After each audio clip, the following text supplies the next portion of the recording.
A chiropractor's perspective on plantar fasciitis rehab. We live in a world that has widely embraced the concept of rehabilitation, and that is a beautiful thing indeed. A generation ago, there was almost no rehab, regardless of the severity of your injury. All you did was get healed up and resume normal activity. No chiropractor, no physio, no mobilisation, no strength training, no proprioceptive training. Having broadly understood the value of rehabilitation as a concept, we are only left to decide which exercises we should use to assist with the recovery of any given injury or pain complaint.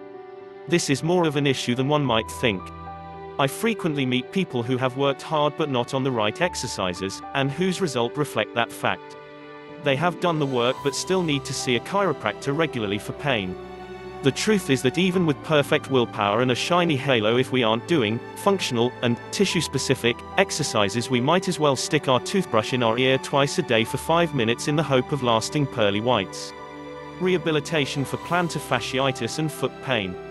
If you've been suffering from plantar fasciitis and you have had enough its treatment o'clock, the first order of business is pain relief.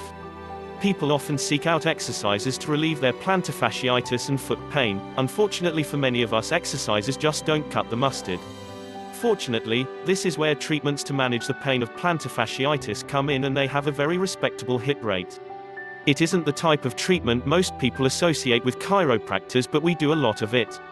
Plantar fasciitis is a condition that involves a buildup of microscopic scar tissue and collagen trauma in the sole of the foot. It's understanding that this scar tissue is the primary pain mechanism that guides treatment choices. Breaking up the scar tissue and promoting blood flow is key to reducing the pain, and without doing that, we often struggle to get any traction with exercises for plantar fasciitis. Treatment options to precede exercises for plantar fasciitis include acupuncture, post-isometric stretches, manual fascial release, and vibration massage.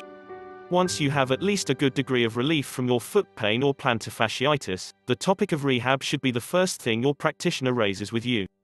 For many of us, custom orthotics for plantar fasciitis and foot pain are essential for a good longer-term outcome, but there is also, of course, the topic of which exercises to do. It is very useful to be clear on the fact that there are two types of exercise for us to consider when rehabilitating plantar fasciitis and foot pain. These two types of exercise are extremely different in terms of their intent and what they can potentially do for you. Stretching exercises for plantar fasciitis and foot pain. Stretching exercises are by far the most common exercise choice for managing plantar fasciitis and foot pain, and there are some good reasons why.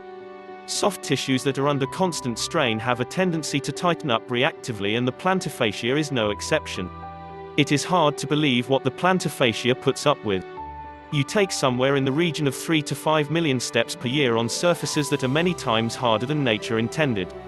Your plantar fascia is a thin membrane of fibrous tissue that gets ferociously compressed by your body weight with each and every step. It is worth acknowledging that the heel comes down so hard with each step that when we walk at a normal pace on concrete, the bone sustains a shock wave that has been measured at up to 200 miles per hour.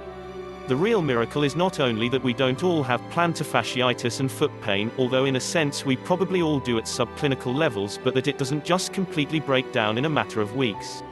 The miracle is, as it stands, that all a plantar fascia does under this gigantic dose of repetitive strain is tighten up.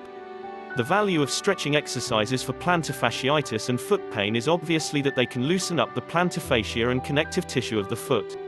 Restoring some elasticity to the plantar fascia can bring relief but also assist with healing of the tissue due to increased blood flow. A good metaphor that illustrates the nature of stretching exercises for plantar fasciitis and foot pain is scaling plaque off the teeth. When we clean plaque off the teeth, we are tidying up some of the mess that sugar has made of them. When you stretch your plantar fascia, you are tidying up some of the mess that concrete, modern shoes, and life has made of your foot. Strength exercises for plantar fasciitis and foot pain. If you want to be free of plantar fasciitis in the longer term, it's strength exercises that you will want to focus on, over and above stretching. Strength exercises for plantar fasciitis target the underlying misalignments and weakness that cause irritation of the plantar fascia in the first place.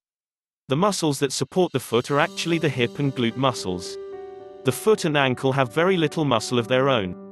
This means that alignment of the foot and ankle is sustained during weight bearing by the big muscles in the hip. We take millions of steps on hard concrete and tarmac surfaces every year of our lives. The muscles in our legs are absolutely vital for preventing physical trauma from building up in our feet and ankles. This is why strength and balance exercises are more beneficial than stretching in the long term. Strength exercises make the changes necessary to prevent the tightness occurring in the first place. It can be valuable to seek the perspective of a chiropractor on issues like plantar fasciitis. The traditional route of podiatry is also a valid one, but chiropractors are more inclined to look at the foot pain in its broader biomechanical context. The hip is the key to a happy foot when it comes to rehab in the longer term. Give us a call now at City Chiropractic on 04 385 6446.